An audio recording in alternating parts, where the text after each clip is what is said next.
это сухая погода. Поэтому когда здесь лужа, тут вообще с головой накрывает.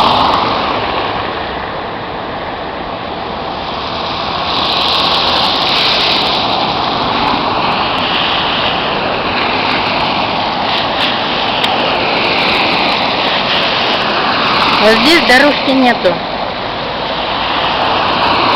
А с той стороны ходить тоже нельзя. Там тоже лужа.